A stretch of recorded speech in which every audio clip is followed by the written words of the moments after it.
This is the Stena Impero, a British oil tanker traveling through the Persian Gulf. On July 19, 2019, it was on its way to Saudi Arabia when it received a radio message from Iranian naval forces. If you obey, you will be safe. After your course to 360 degrees immediate.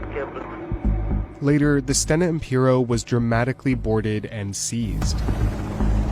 Using speedboats and helicopters, Iran's Revolutionary Guard took control of the British tanker and took it to an Iranian port. The Stena Impero isn't alone. Several oil tankers have run into trouble in recent months. Already troubled waters were further roiled with attacks on 2 oil tankers. 3 Iranian vessels tried to block a British tanker. An unnamed U.S. official is blaming Iran for explosions on 4 ships. Iran declared it had seized an Iraqi oil tanker. Plot these incidents on a map and you'll see them centered around this narrow ocean passage, the Strait of Hormuz.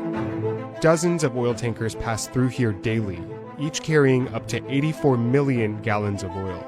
This flow of oil represents 20% of the world's supply. A former Iranian prime minister even referred to this passage as the jugular of the global economy. But these ships and this narrow strip of ocean are caught in the middle of a struggle between the US and Iran, one that has the potential to escalate and to choke the global economy in the process.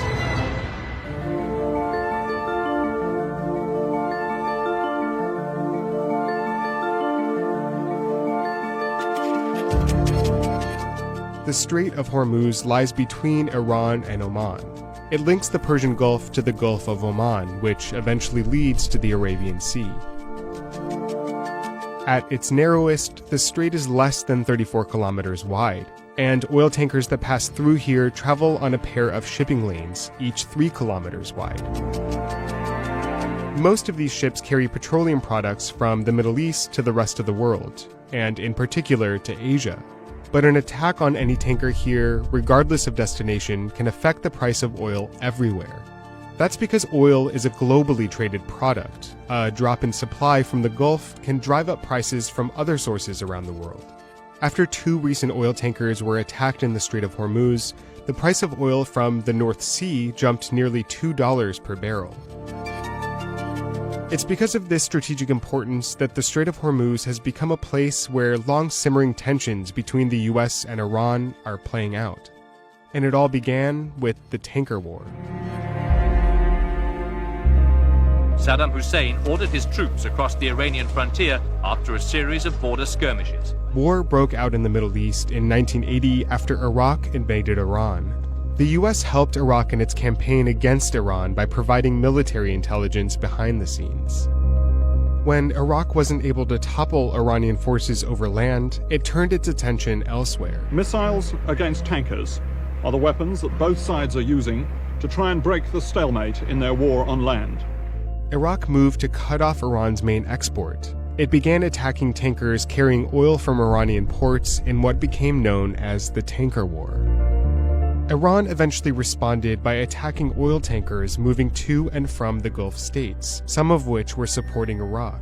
But with Iraq being aided by the West, Iran had to get creative. It turned to sea mines and planted them around the Strait of Hormuz. For the first time, Iran was using the disruption of oil moving through Hormuz as a weapon. But these disruptions finally drew the US directly into the conflict. In 1987, the US stepped in to protect the flow of oil for itself and its allies by escorting tankers. Tensions between the two countries began to escalate. In 1988, a US naval ship struck an Iranian mine, injuring US sailors on board. A couple months later, a US warship mistook an Iranian passenger aircraft for a fighter jet and shot it down over the Strait of Hormuz, killing all 290 passengers. Ronald Reagan has issued a statement deeply regretting the loss of life in what he calls a terrible human tragedy. The Iran-Iraq War ended in August 1988, but conflict between the US and Iran continued for decades, and tensions and distrust grew on both sides. And a major source of that distrust was Iran's nuclear program. By 2002, suspicions were growing in the US around Iran's intentions. By now, Iran was fighting proxy wars around the Middle East, and the US feared an Iranian nuclear weapon could fall into the wrong hands. Iran and their terrorist allies constitute an axis of evil by seeking weapons of mass destruction. These regimes pose a grave and growing danger. There were reports that Iran had expansive and undisclosed nuclear facilities, like this one in Natanz and this facility in Arak. Finally, in 2011, a UN report revealed that Iran has carried out activities relevant to the development of a nuclear explosive device. The mutual distrust between the US and Iran boiled over. They have not found even 1 gram of uranium to be diverted to military purposes. Iran has refused to satisfy legitimate concerns about the nature of its nuclear program. The US announced sweeping sanctions against Iran. President Obama signed an executive order that, for the first time, specifically targets Iran's petrochemical industry.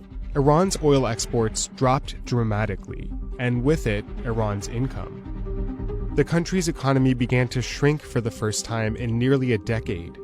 To fight back, Iran used the only leverage it had, the Strait of Hormuz. Iran threatened to close the passage, saying not a drop of oil will pass through the Strait of Hormuz if Iranian oil is sanctioned. And to back its threat, Iran's Navy conducted a 10-day show of force in the strait. U.S. naval forces followed suit, warning Iran that closing the strait would not be tolerated. The threats are being ramped up over a vital oil shipping route. The chief of U.S. naval operations has told Al Jazeera his Navy is capable of securing the Strait of Hormuz should it need to. The U.S. Navy and the Coast Guard ships, 2 close encounters just last week. The Strait of Hormuz was once again a tense conflict zone between Iran and the U.S. But this time, the two countries reached a diplomatic solution. Today, after 2 years of negotiations, the United States, together with our international partners, has achieved something that decades of animosity has not. A comprehensive long-term deal with Iran that will prevent it from obtaining a nuclear weapon. In 2015, Iran agreed to scale back its nuclear program and to allow its nuclear facilities to be monitored in exchange for sanctions relief. With sanctions lifted, Iran's oil exports picked back up, and Iran's economy showed signs of recovering until 2018. I am announcing today that the United States will withdraw from the Iran nuclear deal. The fact is, this was a horrible one-sided deal that should have never, ever been made. Claiming the original deal with Iran didn't go far enough in addressing Iran's terrorist proxy groups, President Trump abandoned the nuclear deal with Iran and put sanctions back in place. If you obey, you will be safe, Captain. The ongoing conflict between the two countries has turned Hormuz into a flashpoint once again, with tensions at levels not seen since the Tanker War. Tensions with Iran have reached a boiling point. Iran, trouble, nothing but trouble. The United States is not interested in diplomacy, period. President Trump says the military was, quote, cocked and loaded to carry out airstrikes against Iran.